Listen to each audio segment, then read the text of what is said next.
Hi everybody, it's Lisha from Thriving Plants. Today I plan on showing you how to start your seeds and hopefully teach you some other things along the way because I tend to stray off topic. So bear with me. I'm gonna wait a few minutes for people to get on here. I hope everyone's doing well today. I have a whole bunch of different stuff here laid out to be able to teach you some things and hopefully get you started. Hello, how are you? Waiting a few minutes, let some people get on here, but I have all kinds of stuff laid out here. I have my seed starting cell pack, some different sizes of seeds so I can show you how to plant the different ones. I do have a plant that's growing. I was gonna show how to take some cuttings so that you don't necessarily have to start seeds if you already have a couple of plants growing. And then some seed starting mix I made myself, and I have a video on my channel for how to make this if you'd like to learn how. And I also have a tray under here so I don't make a big mess, and it collects all of my soil so that I can put that back into my potting mix so I don't lose it. And then this little tray here is what I use to put my pots on when I actually plant them, because it makes it easier to put those in here too. And then a little spray bottle so I can mist the top of my soil. So I guess I'm not actually going to plant any of these today because it's too early to start your seeds. If you plant your seeds too early, your plants get really large, and large plants have a hard time acclimating when you put them outside, and that stresses your plant, and any type of stress on your plant is going to make it weaker. And when you have a weak plant, it's much more susceptible to diseases and pests. So you do want to wait for the right planting time. And if you want to know what that is for your area, Old Farmer's Almanac has a great website. You just have to go in, you put your zip code in, and it will show you everything that you need to know to be able to do that. Thanks for joining, I appreciate it. Today, we're going to be learning about how you can start seeds at home to save yourself some money when it comes to gardening. So things to know about seeds when you go to start them is that every seed requires a different planting depth. So the smaller your seed, the lighter or the less deep you're going to start that in your soil. So the rule of thumb is, the rule of thumb is basically that you are going to plant your seed twice as deep as the thickness of the seed. But there are times when there's an exception to this rule. So pepper plant seeds, tomato seeds, and there are some others that you should only press into the soil because they need light to germinate. So if you cover them, they're not going to germinate properly, if at all, because they need to be exposed to lighting. And there are some others that only get planted 1/8 of an inch, 1/4 of an inch. And that is because they still need that light to germinate. The ones that you're gonna barely plant deeply are these things like these tiny little celery seeds. They're kind of hard to see, but they're little seeds. So these you just sprinkle on top of the soil. And as I said, I'm not actually doing any of these today because none of these are ready to be planted yet. When I live up in the north, I will start my cool season stuff fairly soon. Celery needs about 10 to 12 weeks and sometimes up to 14, depending on the variety. So I only start these when it's about time for me to do that. I do start mine around 14 weeks, some of them, and then others at that 10 to 12 week mark, because they do take a really long time to start growing. And those are ones that I just sprinkle them on top of the soil because they do need the light to germinate. And then these are a little bit larger. These are these are cauliflower seeds. And I wish I had an easier time showing you the size. Kind of hard to move this camera, but they're tiny little, almost look like beads. And these actually get planted about 1/4 of an inch deep because they're a little bit larger. Then you have cucumber seeds, which are thinner seeds, and your cucumber seeds are going to be planted about 1/2 inch deep. And the same thing goes for things like squash, which are these seeds. These are 1/2 inch to 1 inch, depending on the variety. And then you have things that are large, like bean seeds. And then things like pea seeds. And those are actually anywhere from 1 inch to 1.5 inches. You really need to read your instructions so you know how deep you're going to plant those. And then of course, this is, like I said, the coco coir mix that I make myself. I just use coco coir and perlite. I don't worry about using vermiculite. Vermiculite, it helps with drainage, but it also holds water. So it helps keep your soil from drying out. And then perlite helps with the drainage. But, oh, hello, thanks for joining. The thing with coco coir is that coco coir already holds moisture well. So I don't worry about, I don't worry about using the vermiculite with coco coir. Isabel, I'm sorry. That's my Maine Coon. I tried to keep her out. I thought I kept her out. I guess she snuck in. So coco coir it stays moist longer than peat. And I don't like peat because one of the things I have found with peat is that if you let peat dry out completely, it becomes very hard. And then it becomes very hard for you to saturate it again with water. Okay. I'm sorry, guys. You stay down, Isabel. We don't need your help. So it becomes very hard to saturate that with water. And coco coir isn't like that. If it dries out, it reabsorbs water very well. It does not become hydrophobic, which is what it's called when your soil and the peat moss will no longer absorb water. And when that does happen, you have to soak that stuff in water for a while to get it to reabsorb. And it's pretty easy to do with soil, but to peat moss, sometimes it's just impossible. And the other problem with peat moss is that because it becomes so compact, if you're using peat pots, they're very compact. So when you go to transplant those outside, the soil has a much harder, your roots have a much harder time pushing through those hard pots. And so it's much more difficult for them to acclimate themselves into the soil. And so that's when they struggle. And they need to be able to get the roots in as fast as possible because the roots are what's going to make your plant strong. With coco coir, because it is so fine and it's more like a hair-like structure, your roots are able to push out of that very easily, and that really helps a lot more with being able to acclimate your plants into the soil when you transplant them.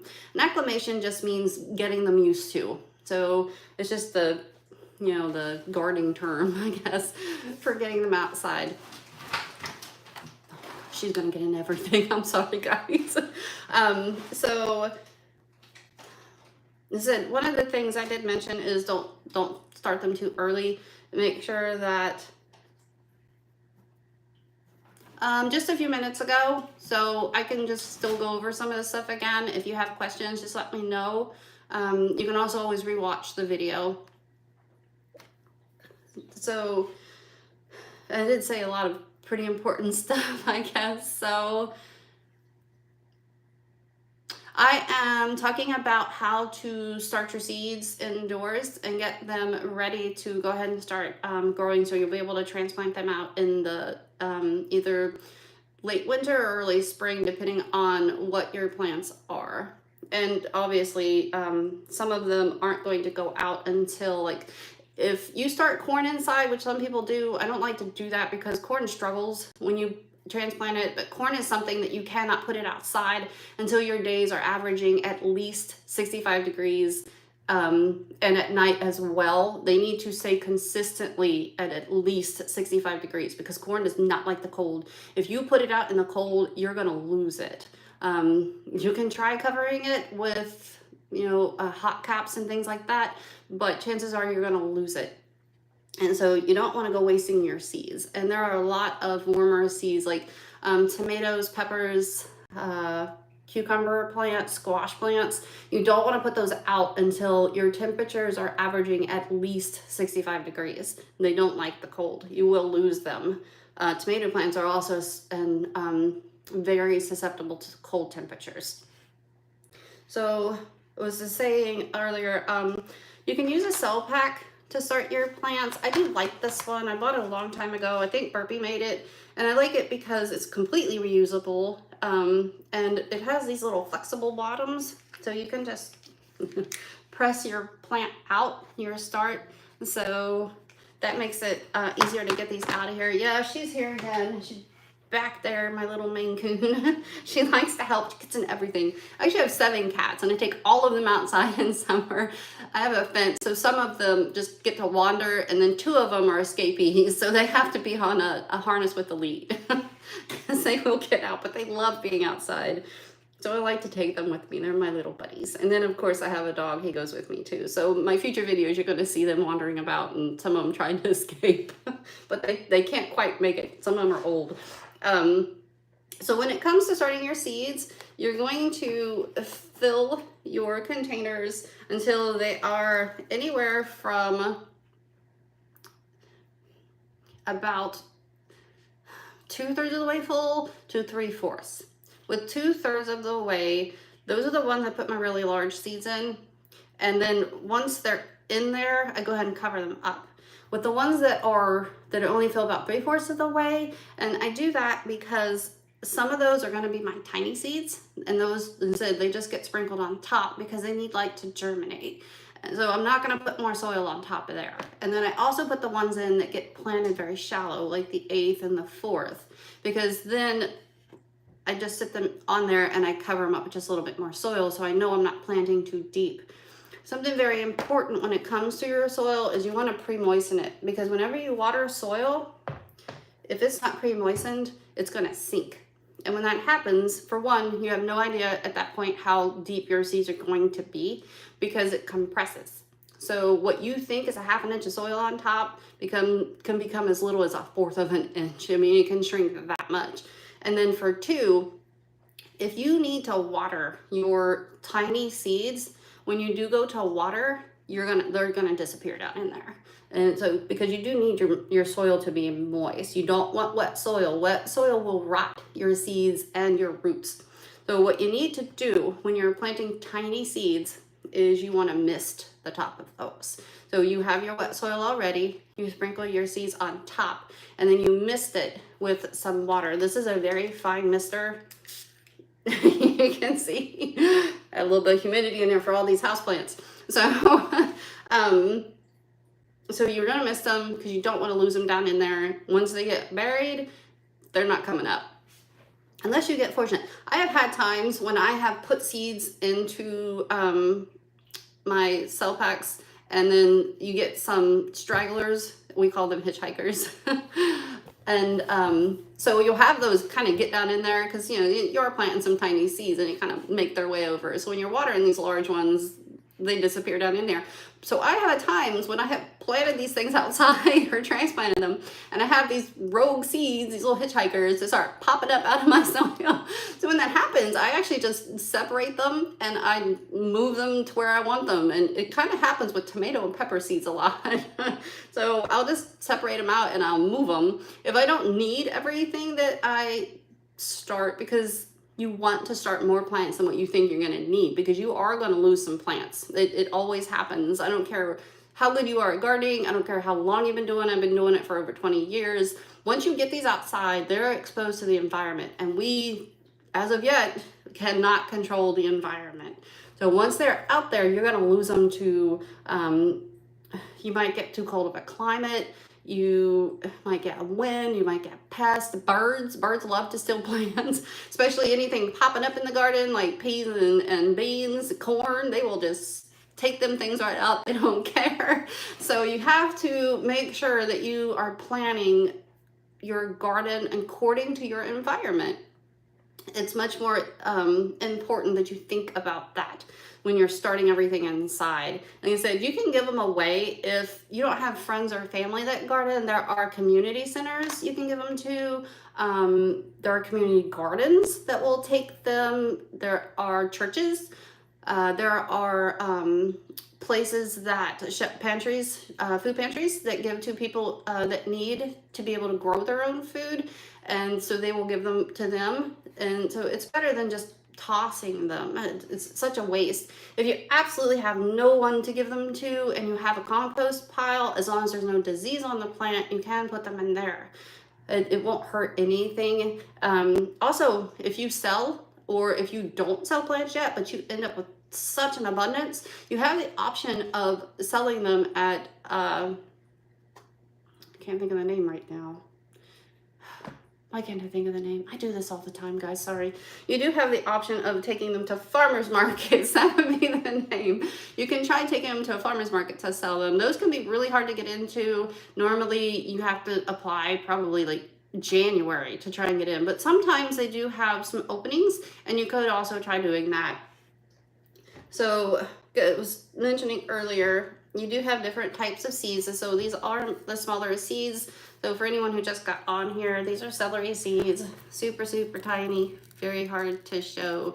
And these are the ones you're gonna be putting on the top of that 3/4 inch soil that I was talking about, and then just missing. These are the, I think they're a snowball cauliflower, and these are the ones that are gonna go in about 1/8 to 1/4. You just need to read your directions to make sure they're not too deep. So those are the ones I'll put on top, and then I'll put that little bit of soil on top, and then once again, I will mist them. Same thing when it comes to these 1/2 inch seeds, so the cucumbers and the squash. You're gonna cover them with that 1/2 inch of soil, and then say, I missed them. I don't want to bury 1/2 inch seeds. You don't want to bury them. When it comes time to actually need to water these again, chances are they're going to already be germinating and coming up. So they'll be fine. The ones that get buried a little deeper, 1/2 inch, inch and a half, they actually don't need light to germinate. They can germinate without it. They need the light once they get to the soil so that they can grow properly. At that point, you need to make sure there is light. And once you do go to, after you do plant your seeds, you're gonna need to cover this with something to keep it from, you don't want your soil to dry out. Not as much of a problem with those really deep seeds, but that is a problem with your surface level seeds or the things that aren't as deep. You don't want them to dry out, because if they dry out, your seeds aren't gonna grow. And you know, you definitely don't want that to happen. But once they do start to sprout, you need to remove your cover. If you don't remove your cover, a couple of things are gonna happen. For one, you can end up with mold growing on top of your soil, and then you could easily lose your plant. Something else that can happen is a fungus that creates something called damping off. And what happens with damping off is it attacks the roots. And then it causes, you'll see it, the lower part of your stem is going to start turning brown. And when that happens, you're going to lose your plant. It's just going to droop over, and you can't stop it. Even though you can treat fungi, when it attacks a seedling, you can't. They're just too little. They're not going to survive it. Once your plants are out into the environment, if you get some type of a fungal infection, there are options for treating that. I go with organic options. It's less harsh on the environment and on the insects, because you need, even though you have pests, you also have beneficial insects, and you don't want to hurt those. Bees are one of them. You know, bees are very important for pollination. So I like to try to stay away from chemicals. Unfortunately, sometimes chemicals are warranted. They are the only thing that you can use to control things, because they get out of control. But as long as you're going out into your garden and you're checking your plants regularly, you shouldn't have an issue with that. And I will be talking more in the future about how to treat fungi and things that you can use biologically and organically to help do that. And speaking of which, that is something you can do with your seeds, because one of the problems when you don't know where your seeds are coming from, if you're buying from large companies like Ferramorris, or any of the other ones out there that are really big, chances are that their plants are infected with something, because they're growing on a mass scale. And unfortunately, it's impossible when you have that many plants to keep things from getting infected. So one of the things you can do is you can actually take a powdered fungicide, which I did a short on this. It didn't do very well for some reason. I think when people hear treating seeds, they automatically think you're using a chemical, and you don't have to use a chemical. I treat my seeds with the copper powdered fungicide that Bonide makes. I love Bonide. They make great products, and pretty much lots and lots of what I use comes from Bonide, and they make both chemical and organic products. And I've always had great success with their products.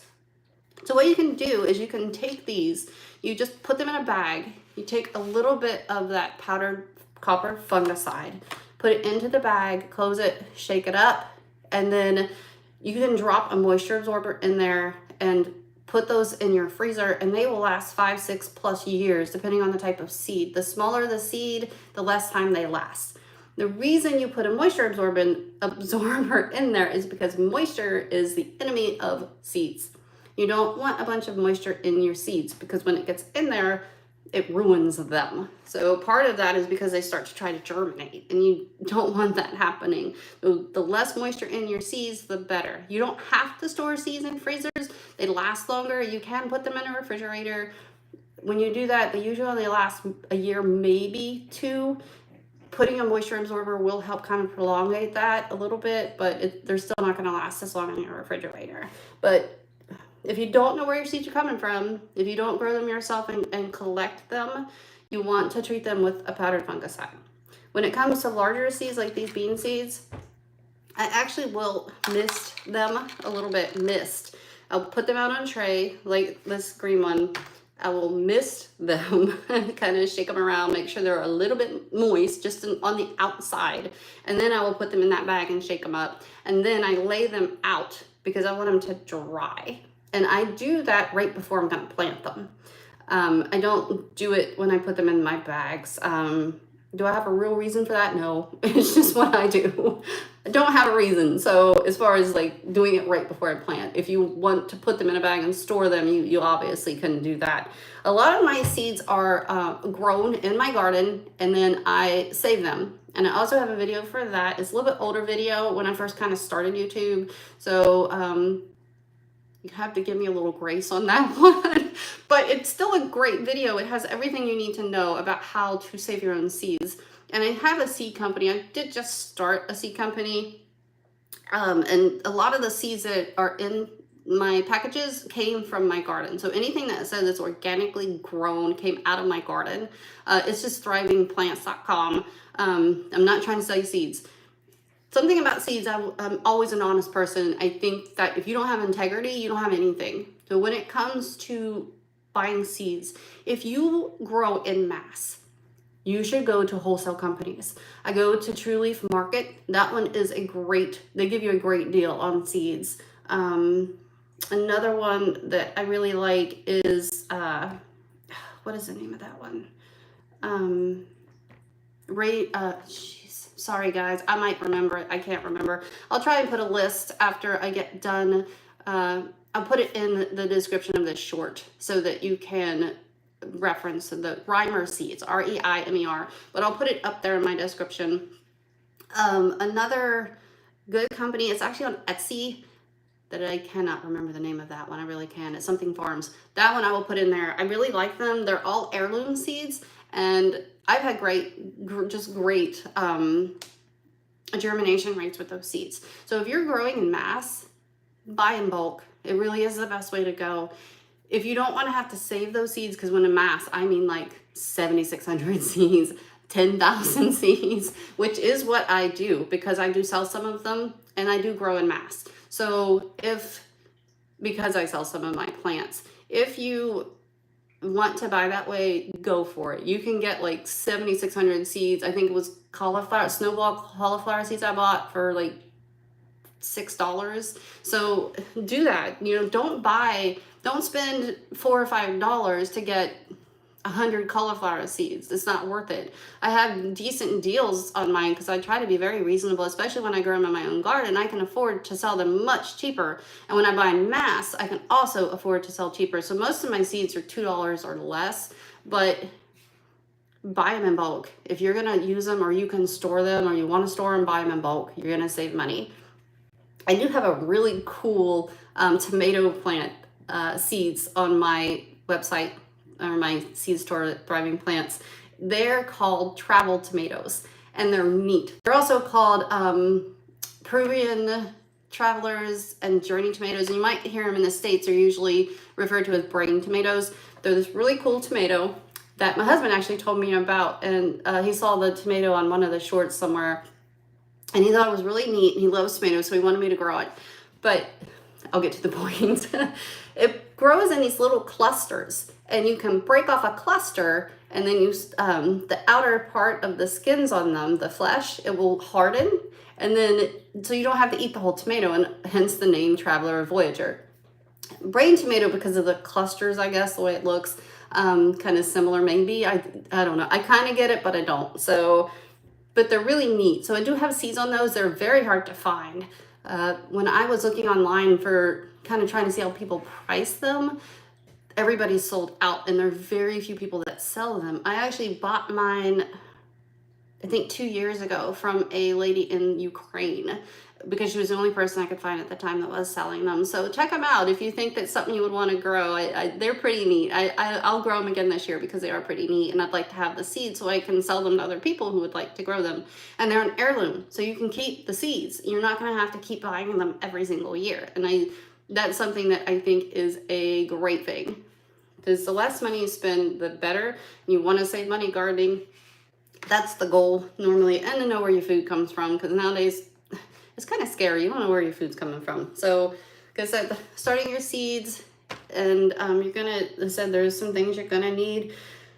You can take clippings. If you grow plants in your house like I do, this one I grew hydroponically. It's time. I started it in just a tiny little hydroponic planter that my husband bought me. It's like the little system. And once it was done, I put it in a cup so I could grow more. This is my root system. And every day you just change out the cup. It's super easy. But what you can do if you want to propagate this, which means make another plant, take some scissors, and you're gonna want about 6 inches, a 6-inch stem off of this plant. So all you gotta do is you cut off a 6-inch stem. Ugh, a little tough. So you're gonna have a stem, it's gonna be about this long. You can pull off these lower pieces so they're not gonna sit in your water rotting, because you definitely don't want that. And then, since this has already got a stem on it, and you need to use a fleshy stem, not a woody stem. A woody stem won't create roots. So you take your stem and you pop it back in the water.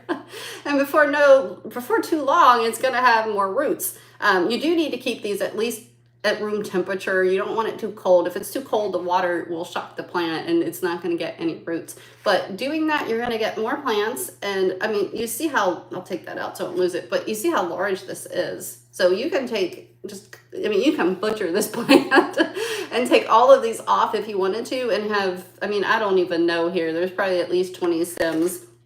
And I have more outside because, like I said, or in my grow room, I have a large grow room. Next week,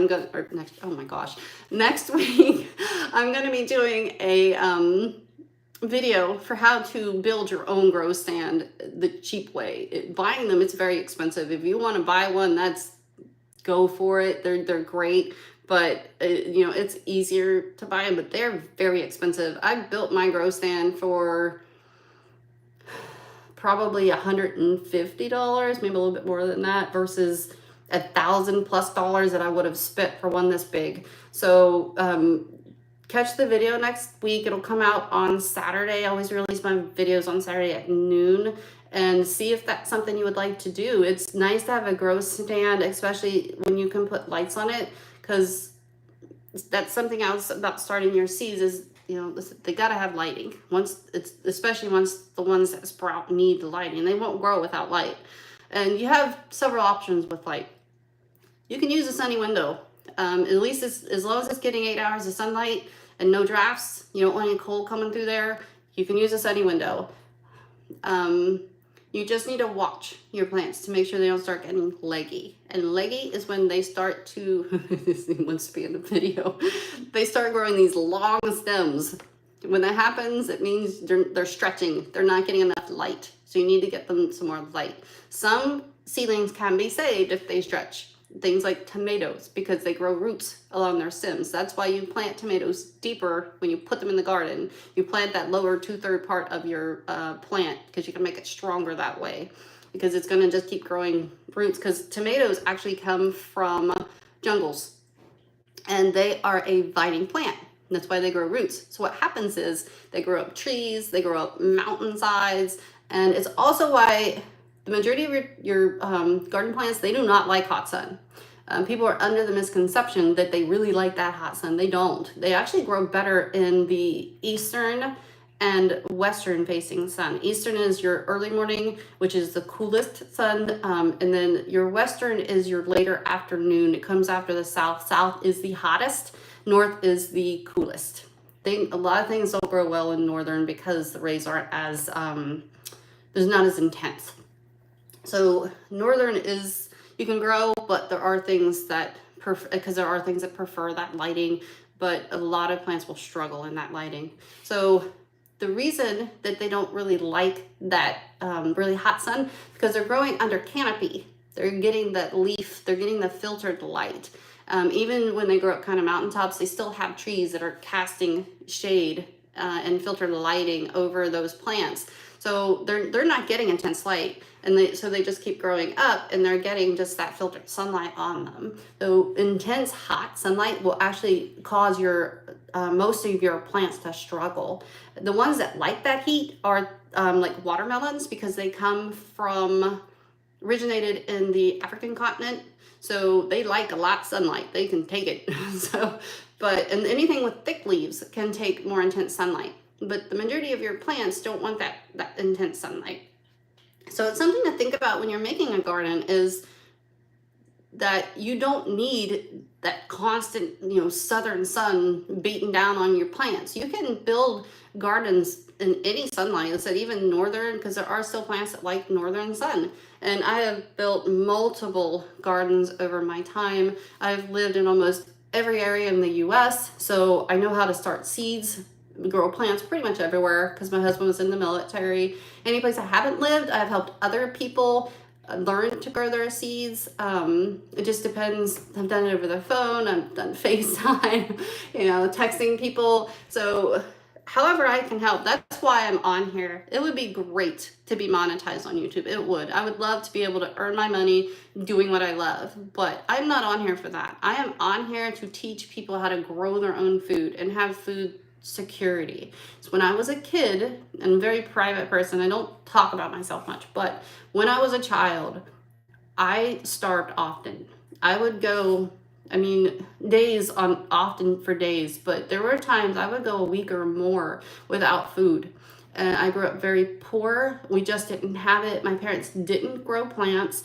And so as I got older, food security became very important to me, especially since I had 5 kids that I was raising. And so I want other people to have that food security. I also teach preserving methods, and there are, I think, 3 videos right now on my channel for preserving foods. It's sweet potatoes, carrots, and how to pickle garlic, I think. There might be another one. But I am working on more of those videos because I care that people can eat.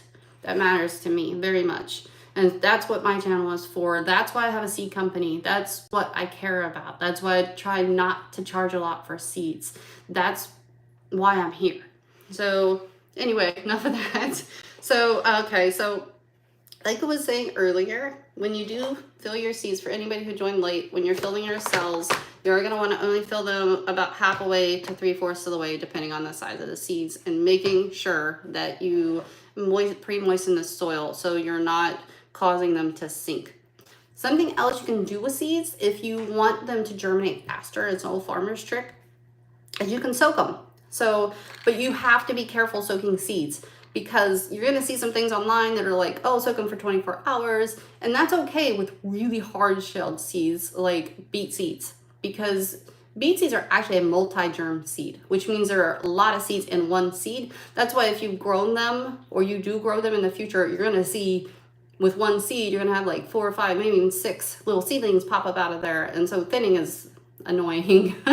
But there are monogerm seeds now that are accessible if you want to find some of those, and they only end up with 1 or 2 seedlings. They're a lot easier to thin. So, but what you can do, instead of hard-shelled seeds, yeah, even morning glories, go ahead, you can soak them for 24 hours. But if you're dealing with something like a bean seed with these really thin shells that they have, or coverings, I only soak them for about 20 minutes. Peas, same thing. If you soak them longer than that, you're gonna find that they pop because they absorb way too much water. You are drowning the germ inside of there, which is where your plant comes from. And so when you do that, you're going to lose your seeds. You got to keep an eye on these. Most things, you're not going to soak them for more than maybe half an hour to an hour. I found squash seeds, theirs are a little bit tougher. When it's a little bit harder. So those can be soaked for 2-3 hours, maybe 4. I do watch how long I soak. Most of the time, I don't even soak them.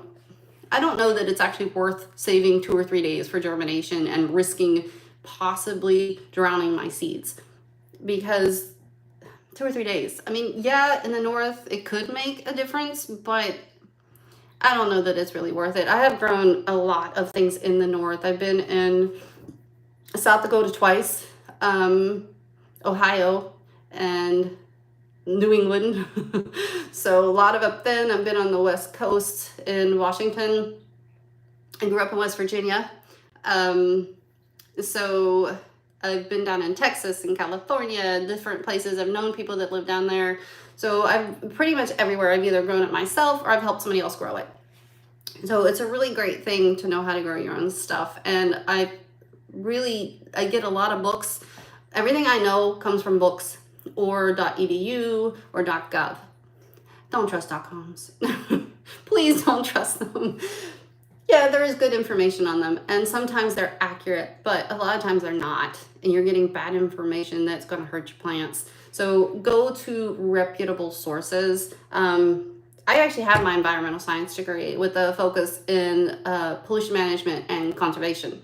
So I learned a lot in school about how different things work, and that's how I've learned about coco coir and peat and where they come from. And there's no perfect answer when it comes to helping the environment. Most of the time, you got to choose the lesser of the two evils. Is peat moss a bad thing? Yes, peat moss is a bad thing. It ruins the peat bogs. It takes hundreds of thousands of years for a peat bog to form. So companies will drain the water, they'll take the peat, and then they'll put the water back in saying that it'll restore the peat bog. Well, it will, but not in our lifetime. And so it does affect the environment. There are species that rely on the peat bog, so if, and it can affect the weather. So if you want peat, is it horrible? No, it's in everything. You want to try to avoid it ethically, you can. Even coco coir, it has environmental effects. Coco coir is harvested in areas that have poverty. So factories will process it, and then they will release the chemicals and toxicity, all the things. They will take it and they will dump it in nearby villages. And the dust from processing the cocoa husks kind of drifts into those villages, so they're breathing that in. There's no such thing as the perfect answer to saving the environment. We will leave a carbon footprint no matter what we do. You just have to choose the lesser of the two evils, unfortunately. So enough of that lecture. But it's just, you see a lot of people going, oh no, peat's bad, or no, cocoa's bad. There's no perfect answer. Just choose what you think is best and what works for you. So I think that's about all I have that I can really say about this for now. So I do have a video coming out. It'll be not this weekend, but the following weekend, that will be about seed starting. I can go all over all of this again. There may be a few more things in there that you'll need to know. Oh, there is one more thing when it comes to lighting. When you have lighting over your plants, you're gonna wanna keep that lighting 2 to 3 inches from the plants if you're using artificial lights. And that is something I strayed away from too. Sorry, I do this a lot. Sorry, guys. 2 to 3 inches with artificial lighting, and as your plant grows, you're going to keep moving that light up, because the closer it is, the more intense. You don't want it on top because it is intense. It can heat them up and burn them. And if they're burning them, you're going to start seeing these kind of white patches. That means you're burning your plants. So you need to move it up. but you do want it 2 to 3 inches away. If it's a little further, that's okay. Some grow stands, the lighting isn't adjustable if you built your own. So it happens. I can show you when I make mine how I use chains and hooks to raise and lower my lights. Really cheap way to do it. But I have some on top, my very top one that's there up on the top, and those are where I put the really tall plants. So because the bigger your plant gets, the more foliage it has, the more leaf surface it has, and that's where your light is being absorbed. So if you're keeping bigger plants, 6 or 12 inches away from a light, it doesn't hurt them because they're absorbing. They can get more of that intensity and more of that light. But you can start them on a sunny windowsill. I used to do that. I didn't have grow lights for probably the first 15 years that I was gardening and starting seeds. They're not necessary. They're a convenience. Same thing with heat mats. You don't need them. You can start seeds that need heat, your warm season vegetables, to make them grow. You can start them on top of a warm refrigerator, a radiator if you have it, things like that. Any place that has a warm area on the bottom, that's going to keep things, keep your soil warmer. And then anything that is cool season, all your brassicas, which are broccoli, cauliflower, Brussels sprouts, any of that stuff, you don't need bottom heat for those. They actually will grow just fine at room temperature, and they actually grow well in the dark. Just let them sit and they will come up because they're used to that short season. Not in as much lighting, and lighting, heat contributes somewhat to bolting. If you don't know what bolting is when your plant starts to begin producing flowers. Because when it starts with cool season vegetables, when it starts to get warmer, but your lighting is the difference. When your days start getting longer, that signals to your plant it's time to producing seeds, because it's going to get hot. And when it gets hot, that plant can't survive. And in the end, it's like all life. Its goal is to survive. So when the temperatures start to rise, but the days get longer, that's the difference, is when your plant will bolt. And that's why in the warm season, when your days start getting shorter in the fall and it starts cooling down, you see your warm season vegetables start to go to seed way more often. You're going to probably see a lot more flowering, and that is because they're trying to produce their seeds so that they can survive for next year. Because in the wild, they're just going to drop those seeds in the ground. Some will make it, some won't. So, but that's the idea. That's why they produce so many seeds, because it's the more they produce, the more chance they have of creating, other plants, offspring. So that is truly what causes bolting. And a lot of people think it's heat. It's not. Heat contributes, but it's lighting that makes the difference. That is also why you will find cool season vegetables that are heat tolerant, because it also means they can take a little bit more lighting, but they can take more heat, and that will help decrease bolting, but it won't stop it. So there are some lettuces like black-seeded Simpson. I've been able to grow those in the middle of summer in 90 degrees in Illinois. And they did just fine. They didn't bolt. Eventually they would bolt, but then that wasn't until the plant got like huge. And so this is a lettuce plant. So if you do live in a warm area, warm climate like Illinois, where it gets hotter in the south, which is where you're at, you can try black-seeded Simpson and you will continue to have lettuce. But those cooler ones, like your butterhead lettuces, those do, they do in the cool season. Like they have to be grown while the weather is still cool. If they get, your cool season vegetables, typically when they get to 70, 75 degrees, that's when you're going to start seeing bolting, because that means you're getting closer to that time period when your days are getting longer and it's warming up. But if you want to let them bolt, you can collect the seeds, which is what I do. That's where I get the seeds for my business that I have online. So, and instead I grow everything organically. I've grown long enough, I don't need to resort to chemicals, because I can recognize a sign of a disease as soon as it starts. Fungal diseases can be treated. Viruses cannot. If your plant develops a virus, pull it. Get rid of it right away. Pull it out, discard it. If you can't burn it, some people will burn them because they have the ability to do that. Discard it into wherever it is. If you have, places that collect plant material like we do, if you don't, put it into a bag, wrap it up and get rid of it. Do not plant anything from that family in that ground for 3 to 4 years. It's called crop rotation. If you plant in there again from something that that is from that family, like tomatoes. They're called nightshades. So if you're planting tomatoes, peppers, eggplant in there, the following year they're going to get the virus because all of them are susceptible to the same viruses. And some viruses can cross species. So just because a tomato plant or nightshade vegetable gets it does not mean that your cucumbers can't get that same virus. So you really need to be careful with that. You see a virus, pull it. I'd rather lose one plant than lose them all. Fungi can be treated as long as you catch it early, because if you wait too long, it starts to spread. Your plant's going to slow down, and eventually it gets on your fruits. And once that happens, you lose them. If you've ever gone, well, I'm sure you've bought tomatoes in the grocery store before, and you let them sit long enough and they get really overly ripe, or even just start to ripen, you might start seeing these black spots.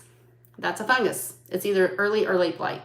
And pretty much everything you buy in the grocery store, even organic stuff, had disease on it. And when they're growing it, and if you let it sit long enough, you start seeing signs of that disease.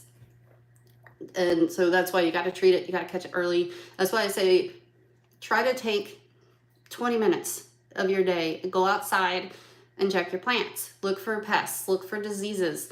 You know, when it comes to looking for pests, early morning is usually the best time to find them, because that's when they're going to be out. And make sure you turn leaves, because it tends to be most of your pests are going to be under your leaves. So check under those leaves. If you see them, spray them with some type of, like I said, I like organic. So try to use something organic that's going to get rid of them. People are very in favor of neem oil. Works really well on tiny things like aphids.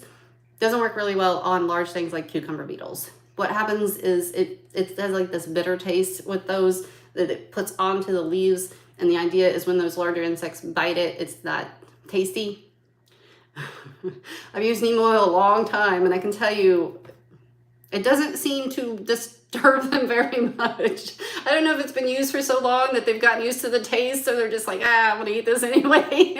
Not so bad, I'm hungry. But it doesn't work really well for those. So I would suggest using something stronger, something a little bit better on those. Traps, I think, work better. You can get pheromone traps that they basically release the pheromones that your pests release, and it draws them in, and there's usually something sticky or something like that in there, and it catches them. If you don't want to invest in those because they can be pricey, you can buy sticky traps. You can buy those like yellow sticky traps that you just pull the paper off of, and you can stick those out there. One of the disadvantages to sticky traps is they don't discriminate. They're going to catch beneficials as well. So what I try to do with sticky traps is I try to get them as close to the plant where I'm having the problem as I can, and keep them away from where the plant's flowering, because that's where a lot of your beneficial insects are going to be, like beneficial wasps and your bees. So I try to keep them away from my flowers. A lot of times I put them closer to the crown, the base of my plant, because a lot of pests they start down there and it's got to climb. So you can do that. Slugs and snails, you can buy bait, you can make beer traps. I like bait. I buy a slug and snail bait from Bonide. It lasts a good month, and you just sprinkle around. It's like granules, so it's pretty inexpensive, and it says that it lasts. You don't have to keep switching out beer. So I'd rather not use beer traps. I don't like the smell of beer anyway. But so those are some things that you can do. And then with fungi, you can use copper fungicides, you can use sulfur. What I'm trying this year, because I did a lot of research on this, because I want to prevent, I don't want to deal with always having to fight fungi. So I'm going to try a biofungicide. And a biofungicide is made from organisms that will actually attack the pests. I'm going to try that this year. I'm hoping that it will help a lot. I don't end up with too much fungi and fungal infections in my garden, but anything at all is annoying to have to deal with, especially since there's a chance they'll spread. So I'm going to try that biofungicide and see how it works. I've seen the research. It has a lot of potential. It seems to do very well. So I'm going to give that a shot and see how well that works. I think it's worth it. It's not expensive. You buy it in a liquid, and then you just dilute it and you water your soil with it. You start about 2 weeks before you go to plant. So it gives it time to kind of those biological organisms to get in there and start destroying the things that should not be there, the fungi. And then, so it's preventative before you go to put it in. And then you can continue watering. And the other benefit is that research has shown that the plants will pull some of that up inside, and it makes a stronger plant. So they can fight those pests off a little bit better. I think it might have something to do as well that they might release more of, some of them release chemicals that keep pests from attacking them. So it might have something to do with that, but still kind of doing the research on that one. But give it a shot if you, especially if you have a lot of issues with fungi in your area. I would definitely give it a shot. I'm going to try. The research really does support that. So I'm really hoping that it does work. And by research, once again, not .coms. I go to EDU. I go to Springer. Springer's a really good research area to go to do research. They have a lot of the articles are free. You don't have to subscribe to all of those. I said .edus, .govs. Those are all great. A lot of universities out there. University of Colorado, Michigan, Minnesota. They do a lot of research. Washington State, a lot of research. So those are great. Give those a shot. See what you find out. Learning a lot, as you can tell. Over 20 years, 20 plus years actually, I've learned lots and lots. And I have like to think I have really good information I can give people to help them be successful in growing their plants, because that is what I care about. So I do want to thank you for joining me today. If you joined late, I recommend go back and watch the beginning. I'm always a little awkward in the beginning because nobody's on here, so I don't have a whole lot to say. But go back and watch the beginning and kind of catch those things that I did say. Some of this was repeated a little bit for the ones that did join late, but some of it wasn't. So I recommend that you go back and give it, watch it again, or watch it for the first time, not again. Watch it for the first time and see what you learned. And please always, feel free to reach out when you see my videos. Ask questions. I'm more than happy to answer your questions. If you don't want to watch that particular video, but you do still want to ask questions about something that you've seen on a live, or maybe another video that you forgot to ask, leave them in the comments. I will respond. I will give you good information. Be prepared. You may get a page of information, possibly even with the research that supports it, because I believe in being educated. Being truly educated is how you are going to succeed. And that is how I have become so successful as a gardener, is I educate myself with real information, not just what I see online or in some stream or TikTok or whatever. I do the research. So you can pretty much trust anything I'm telling you has been researched and tried, and I do a lot of experiments myself in my garden. I try to replicate that research, and that way I know, does it really work? And if it really works, I will make the suggestion to do it, because I will continue to do it. So I want to thank you for joining me today, and I really do hope to see you again on my next live stream. I'm hoping to do another one next Saturday around 2 o'clock. And also watching my videos. Like I said, I'm a beginner. I'm still learning how to make good videos, but there is still great information in them. So I want to thank everybody for joining me today and sticking with me and supporting my channel. And I'm going to see you guys next time. Thanks. Bye.